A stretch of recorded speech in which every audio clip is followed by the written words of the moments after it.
అడగాలి, ఇలా అన్ని అంశాల గురించి కూడా మనం మాట్లాడుతున్నాం. మనతో జ్యోతి గారు ఉన్నారు, ప్రవచనకర్త. జ్యోతి గారు, మనం వినాయకుడి గురించి, వినాయక చవితి స్పెషల్ గురించి మాట్లాడుకుంటున్నాం. వినాయకుడికి అంటే చిన్నప్పుడు నాకు గుర్తున్నంత వరకు పుస్తకాలు పెట్టాలి, అక్కడ పూజలు చేయాలి, చదువు బాగా వస్తుంది, ఇలా చెప్పేవాళ్ళు సహజంగా. అయితే ఇప్పుడు అసలు వినాయకుడిని ఏం అడగాలి అనే ప్రశ్న వచ్చినప్పుడు ఏం కోరుకోవాలి? పిల్లలైనా సరే, పెద్దవాళ్ళైనా సరే ఏం కోరుకోవాలి వినాయకుడిని? అంటే మనం భగవంతుడి దగ్గరికి ఎక్కువగా భక్తితో ఎందుకు వెళుతూ ఉంటాము అంటే, కాదనడానికి లేదు, ఇది నిజం. మన మనసులో కోరికలు పుడుతూ ఉంటాయి, అవి తీర్చుకోవడానికి మనకి భగవంతుడు గుర్తుకొస్తూ ఉంటాడు. లేదు అంటే చాలా పెద్ద కష్టం వస్తూ ఉంటుంది, బాధలు. కాబట్టి ఈ కోరికలు, బాధలు, వీటి గురించి భగవంతుడిని ఆరాధిస్తూ ఉంటాం. అయితే మరి భగవంతుడే కదా మనకి తల్లి అయినా తండ్రి అయినా, కాబట్టి అడుగుతూ ఉంటాం. కానీ మనకి శాస్త్రము ఎంత అద్భుతంగా చెప్తుందంటే, ఒక 16 కోరికలు మనం కోరుకోవాలట. ముఖ్యంగా వినాయకుడిని 16 కోరికలు. ఈ 16 కోరికలు కోరుకుంటే ఇంక ఏమీ కోరుకోనవసరం లేదు. అంటే మనిషిగా పుట్టినందుకు మనం తరించిపోవాలి అంటే, ఎందుకంటే 84 లక్షల జీవరాశులు, అందులో చాలా ఉన్నత స్థానంలో అంటే ఉత్కృష్టమైన జీవి అంటే మనిషి మాత్రమే. అంటే అలా మనిషిగా పుట్టినందుకు మళ్ళీ పుడతామో లేదో తెలియదు కదా. కాబట్టి ఇప్పుడు చిన్న చిన్న కోరికలు, అంటే ఇల్లు కావాలి, లేకపోతే ఇంకేదో నగలు కావాలి, ఆస్తులు కావాలి అంటే తీసుకో అంటాడు వినాయకుడు. కానీ ఏవి అడగాలో అవి అడిగితే తరించిపోతాం. మొత్తానికి ఆ 16 కోరికలు అడగగలగాలి. ఇంటికి ఏంటా 16? ముందుగా ధర్మము, అర్థము, కామము, మోక్షము. అంటే ఏ పని చేసినా భగవంతుడా నేను ధర్మాన్ని విడిచిపెట్టకూడదు. మనిషి లక్షణమే ఇది, మనిషి కర్తవ్యమే ఇది. ధర్మాన్ని ఎప్పుడు కూడా విడిచిపెట్టకూడదు. ఏ పరిస్థితిలో ఉన్నా, అనుకూలంగా పరిస్థితులు ఉంటే అందరం మంచి మాటలే మాట్లాడతాం, కానీ ప్రతికూల పరిస్థితుల్లో కూడా ధర్మాన్ని ఎవరు పాటిస్తారు అని అనుకుంటూ ఉంటాం. కాబట్టి ఆ స్థితి లేకుండా ఎప్పుడూ ధర్మాన్ని పాటించగలగాలి. ధర్మము, అర్థము అంటే డబ్బు. మనం సంపాదించే ఒక్క పైసా అయినా అది ధర్మంతో ముడిపడి ఉండాలి. ఖర్చు పెట్టే 1 రూపాయి అయినా ధర్మంతో ముడిపడి ఉండాలి. తర్వాత కామము అంటే కోరికలు. మనసులో పుట్టే కోరికలు ధార్మికమైన అయితే పర్వాలేదు, కానీ అలా కాకుండా అవతల వాళ్ళని హింసించి, వాళ్ళని బాధ పెట్టి, వాళ్ళు ఏడ్చినా పర్వాలేదు నేను సుఖంగా ఉండాలి అని అనుకునే కోరికలు ఉంటాయి కదా, అవి ప్రమాదం. కాబట్టి నా కోరికలు ధర్మంతో ముడిపడి ఉండాలని కోరుకోవాలి. ఆ తర్వాత మోక్షము. ఎప్పుడైతే ఈ ధర్మంతో అర్థం ఉంటుందో, ధర్మంతో కామము అంటే కోరికలు ఉంటాయో, మోక్షం మనకి కలుగుతుంది. అంటే మళ్ళీ ఇలా ఇన్ని జీవరాశులుగా పుట్టి అలా వెళ్ళిపోకుండా శాశ్వతంగా మోక్షం, మళ్ళీ పుట్టలేని స్థితికి వెళ్ళిపోవటం. ఈ 4 ప్రథమంగా. ఆ తర్వాత భక్తి, జ్ఞానం, వైరాగ్యం, ఇంకొక 3. భక్తి ఉండాలి. అంటే మనం అనుకుంటాం ప్రతిరోజు పూజ చేస్తాం కదా, మనందరికీ భక్తి ఉంది అని. కానీ కోరికల వల్ల మాత్రం కాదు, కృతజ్ఞతతో మన భక్తి ఉండాలంట. మనం ఎంతమంది మహానుభావులు, మహాభక్తుల జీవిత చరిత్రలు చూస్తే వాళ్ళు ఏది కోరరు. మహా అయితే భగవంతుడా నిన్నొక్కసారి చూడాలనుంది అని అడుగుతారు, భగవద్ దర్శనం అడుగుతారు, అంతేగాని వాళ్ళకి ఏ కోరికలు ఉండవు. మహాభక్తులు అలా ఉంటారు, కేవలం కృతజ్ఞతతో. ఎందుకంటే భగవంతుడు ఇచ్చిన ఈ శరీరము, ఈ శక్తులు, ఈ జ్ఞానేంద్రియాలు, పంచేంద్రియాలు, మన జీవ చైతన్యం అన్నీ భగవంతుడు ఇచ్చాడు కదా, ఎన్నో లక్షణాలు. కాబట్టి కృతజ్ఞతతో మన భక్తి ఉండాలి. ఆ తర్వాత జ్ఞానం. ఏ పని చేసినా జ్ఞానం ఉండాలి. జ్ఞానం లేని పని, జ్ఞానం అంటే కేవలం చదువుకున్న పిల్లలకి మాత్రమే కాదు, మనం ఏ పని చేసినా, ఏ కర్మ చేసినా అందులో జ్ఞానం ఉంటే గనక ఖచ్చితంగా విజయాన్ని సంపాదిస్తాం. అది జ్ఞానం. ఇక వైరాగ్యం అన్న వెంటనే అదేదో అంటే అందరినీ విడిచిపెట్టి మనం అడవులకి వెళ్ళిపోవాలా, సన్యాసం స్వీకరించాలా అన్నది కాదు. ఎప్పుడు దేన్ని పట్టుకోగలగాలి, ఎప్పుడు విడిచిపెట్టగలగాలి తెలియాలి.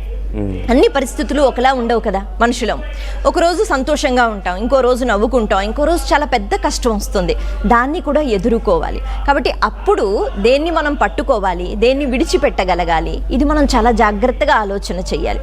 ఉదాహరణకి శ్రీరామచంద్రమూర్తి పిలిచారు, మన్నాడు నీకు పట్టాభిషేకం చేస్తామన్నారు, సరే మరి ఉపవాస దీక్షతో ఉండు అన్నారు, ఆయన వెళ్ళారు. మళ్ళీ పిలిచారు, 14 సంవత్సరాలు వనవాసానికి వెళ్ళాలన్నారు. ఆనందంగా ఆయన ఆ పరిస్థితిని స్వీకరించి వెళ్ళిపోయారు. కాబట్టి అక్కడ ఏడుస్తూ కూర్చోలేదుగా, అయ్యో నేను రాజును అవుతాననుకున్నాను అని. ఇప్పుడు ధర్మం ఏమిటి, నేను వెళ్ళిపోవాలి వనవాసానికి, కాబట్టి ఆయన ఆనందంగా వెళ్ళిపోయారు. అంటే ఈ విడిచిపెట్టగలగడము అంటే వైరాగ్యము అంటే అన్ని పరిస్థితులు ఒకలా ఉండవు కాబట్టి ఒక్కొక్కసారి కష్టాలని కూడా మనం వాటిని ధైర్యంగా ఎదుర్కొంటూ స్వీకరించి మనం అన్నీ విడిచిపెట్టగలగాలి. ప్రతి దాన్ని మోహించకుండా మోహాన్ని పక్కన పెట్టగలగాలి. ఇక్కడికి అయ్యాయి 7. ఆ తర్వాత ఆయుష్, ఆరోగ్యం, సంపద. అందుకే మనం ఎక్కడ ఎవరిని అంటే ఎవరికి దండం పెట్టినా ఎక్కువగా అర్చక స్వాములు శతమానం భవతి అంటారు, 100 ఏళ్ల ఆయుష్ అని అంటారు. 100 ఏళ్ళు ఇప్పుడు ఎవరు ఉండడం లేదు, కానీ 100 అని ఎందుకు అడుగుతారంటే ఇందాక మనం చెప్పుకున్నట్టుగా మనిషిగా పుట్టాము, మళ్ళీ పుట్టడం సాధ్యమా తెలియదు, మనం చేసుకున్న కర్మలు బట్టి ఉంటుంది. కాబట్టి నిండు 100 ఏళ్ళు ఉండు, ఎందుకు అంటే ఈ జీవికి అంతటి ప్రాముఖ్యత ఉంది. అందుకే అలా 100 ఏళ్ళు ఉంటూ ధార్మికమైన పనులు చేస్తూ మంచి విషయాల గురించి ఆలోచిస్తూ పరమాత్మకి చాలా దగ్గరైపోయి తరించిపో, అందుకే ఆయుష్. అలా ఆయుష్ ఉంటే సరిపోతుందా? ఆరోగ్యం ఉండాలి. కాబట్టి ఆరోగ్యం. ఆ తర్వాత సంపద. అంటే ఏ సంపద మనకి ఆనందాన్ని ఇస్తుందో. కోటీశ్వరులు ఉంటారు, లక్షలు పోగేసుకున్న వాళ్ళు ఉంటారు, కానీ ఎంతమంది సంతోషంగా ఉంటారు? సంతోషానికి డబ్బుకి బహుశా అన్ని సందర్భాలలో సంబంధం ఉండదు. ఆనందంగా ఉండాలి అంటే అటువంటి ఆలోచన ఉండాలి, ముఖ్యంగా తృప్తి ఉండాలి. ఆ తృప్తి ఉంటే అందరూ సంతోషంగా ఉంటారు. కాబట్టి సంపద ఎప్పుడూ మనకి ఆనందాన్ని, తృప్తిని ఇవ్వాలి అని కోరుకోవాలి. ఆ తర్వాత అభివృద్ధి. ఏ పని చేసినా అందులో అలాగా అభివృద్ధి ఉండాలి. నేను ఎక్కడ మొదలుపెట్టానో అక్కడే ఉంటాను అంటే లక్ష్యం వైపు ఎలా వెళతాం? వెళ్ళలేం. అభివృద్ధి ఉండాలి. ఆ అభివృద్ధి తర్వాత అది పూర్తిగా పెరగడము, అంటే అది స్థిరత్వము. అభివృద్ధి అంటే మనం ఒక ఉన్నత స్థానానికి వెళ్ళిన తర్వాత జారిపోకుండా మనం మళ్ళీ స్థిరత్వాన్ని పొందడం, ఇది కూడా ఇంకొక కోరిక. ఇక ఆ తర్వాత కదలకుండా ఉండని స్థితి అంటారు. అంటే కదలడం అంటే ఇలా కదలడం కాదు, మనం ఉన్నత స్థానానికి వెళ్ళిపోయిన తర్వాత అహంకారం వచ్చేస్తుంది, నా అంతటి వాళ్ళు లేడు అనే భావన. కాబట్టి అలాంటి కదలిక లేకుండా మనిషిగా ఉండగలగడం, ఇది మనం కోరుకోవలసిన వరం.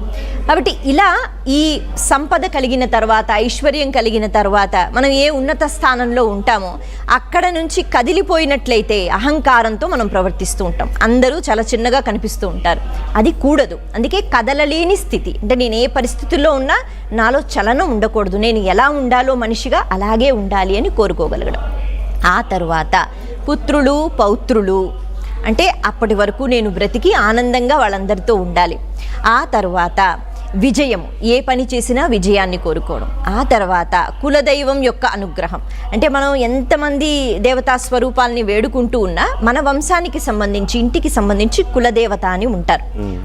ఆ కులదేవత ఎవరో తెలుసుకుని కులదేవతకి కూడా కృతజ్ఞతతో ఒక నమస్కారం చేసుకుని ప్రతి పని చేస్తే కులదేవత అనుగ్రహం కూడా ఉండాలి, ఇది మనం కోరుకోవాలి. ఇక ఆ తర్వాత చిట్ట చివరికి మనం ఏ పని చేసినా ఏ రకంగా అయితే విజయాన్ని పొందుతూ ఉంటామో ఆ విజయంతో పాటు ఇందాక మనం చెప్పుకున్నట్టుగా గర్వం లేకుండా మనము ప్రతిదీ ఈశ్వర సమర్పణం, అంటే ఎవరైనా మనల్ని బాగా పొగిడారు, అటువంటి సమయంలో అలా ఎక్కడికో వెళ్ళిపోకుండా భగవంతుడు నాకు ఇచ్చాడు కాబట్టి నేను చెయ్యగలిగాను అనే ప్రసాద బుద్ధి ఏదైతే ఉంటుందో, అలాగే ఒక కష్టం వచ్చినా నేను ఎప్పుడో చేసుకున్న కర్మల యొక్క ఫలితాలను నేను అనుభవిస్తున్నాను, భగవంతుడు ఏదో ఒక రూపంలో అనుభవింప చేస్తున్నాడు అని మళ్ళీ భగవంతుడినే శక్తి అడిగితే ఇస్తాడు, ఇది ప్రసాద బుద్ధి. ఇలా మనం చూసుకున్నట్లయితే ఈ 16 వినాయకుడిని అడిగితే దీనికి చాలా బుద్ధి కావాలి. ఇలాంటివి అడగాలంటే, ఇలాంటివి అడగడానికి ఆ బుద్ధి కూడా వినాయకుడే ఇస్తాడు. కాబట్టి ఇలాంటి కోరికలు అడిగితే అడగాలని మాకు తెలియదు కూడా ముందు. ఇలా అడిగితే నిజంగా మనం తరించిపోతాం. ఎలా మనిషి బ్రతకాలో అలా మనిషి బ్రతుకుతాడు. ఎవ్వరికీ ఎప్పుడు మన వల్ల హాని జరగదు, మనం ఆనందంగా ఉంటాం, ఎదుటి వారికి కూడా ఆనందాన్ని పంచుతాం. కాబట్టి ఈ 16లో కనీసం కొన్నైనా అడిగే ప్రయత్నం చేద్దాం. తప్పకుండా. అలాగే మరొకటి నాకు కూడా ఈ మధ్య కాలంలోనే తెలిసింది, గణపతి బప్ప మోరియా అనే దాంట్లో, అంటే అందరూ స్లోగన్స్ ఇస్తూ ఉంటారు, అందరూ ఈ పూజలు చేస్తున్న సమయంలో కానీ ఊరేగింపుల్లో కానీ చెప్తూ ఉంటారు గణపతి బప్ప మోరియా అని, కానీ చాలామందికి మీనింగ్ తెలియదు. అండ్ అసలు ఎక్కడి నుంచి వచ్చింది, ఇది ఎందుకు వచ్చింది అనేది కూడా చాలామందికి తెలియదు. గణపతి అంటే తెలుసు, మోరియా అనేది ఎవరికి చాలా తక్కువ మందికి తెలుసు. సో ఒకసారి మా కోసం ఆ స్టోరీ చెప్తారా?